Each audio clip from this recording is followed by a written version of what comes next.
Türkmenistanyň Lebap welaýatynyň häkimetleri Sebitdäki iri şahly hojalyk mallarynda peýda bolan näbelli keteli bejermek üçin büdjet işgärlerinden pul ýygnaýar. Bu barada Adatlyk radiosynyň habarçysy 2 noýabrda Lebapdan habar berdi. Kerkiniň Hatap, Başdaky owa, bitaraplyk owalarynaky, Köýtendäk etrawynyň Mukru owasynaky, Dostluk etrawynaky we Garlyk şäherçesindäki büdjet işgärleriniň her birinden 250 manat pul ýygnalyar. Idare kärhanalaryň ýolbaşçylary bu pullaryň Sebitdäki hojalyk mallarynda dören keteli bejermek üçin ulanyljakdygyny, derman satyn alynjakdygyny aýdýarlar diýip gizlinlik şertinde söhbetdeş bolan habarçy aýtdy. Ýatlatsak Adatlyk 1 oktýabrda Lebabyň we 30 sentýabrda Marynyň dürli etrapdyr owalarynda iri şahly hojalyk mallarynyň näbelli ketele ýolugyp köpçülikliň haram öýländige barada habar beripdi. Adatlygyň Lebaply habarçysy yerli resmiýetiň we veterinariýa gullugynyň işgärleriniň keselçilige nämäniň sebäp bolýandygy barada anyk maglumat bermeýändigine, ýöne mallaryň köpçülikliň gyrylmagy bilen bagly ýagdaýyň henüz hem dowam edýändigini belledi.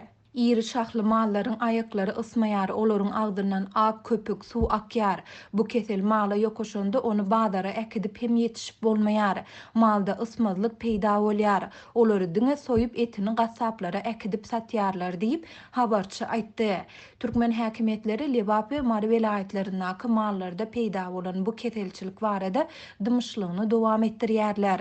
Habarçy büdjet işgärlerinden iri şahly hojalyk mallarynyň näbelli keteli bejermek üçin pul ýygnamak işleriniň geçen hepdäniň çarşenbe güni 28 oktýabrda başlanandygyny hem aýtdy. Lebaply büdjet işgärleriniň ençemesiniň habarçymyda aýtmagyna görä, bu pullary tölemekden ýüzegren adamlara adatça bolşýaly işden çykarylmak howpy awanýar. Büdjet işgärlerine ýokardan berilen tawşyryk kömek etmeli diýip aýdýarlar. Garşy çykan işgärlere işden kowuljakdygy we başga işiň berilmejekdigi barada haýbat atýarlar. Şeýle-de olara ahlaksyz diýen häsiýetname ýazyp berýärler. Soň şol adam türmä düşünler ýaly bolýar diýip Lebaply büdjet işgäri anonimlik şertinde habarçymyza gurrun berdi. Şol bir wagtda büdjet işgärleri bu pullaryň hakykatdan da aýdylýan maksatlar üçin sarp edilýändiginiň ýa-da edilmeýändiginiň nämälim bolup galýandygyny hem bellediler.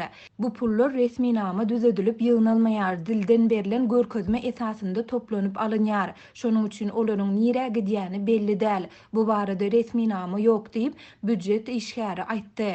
Mundan başga Lebaply habarçy Garlykdaky kali kombinatyny abatlamak işleriniň hem büdjet işgärleriniň hasabyna amala aşyrylýandygyny aýdyp, bu çäre üçinde olardan pul ýygnalýandygyny habar berýär.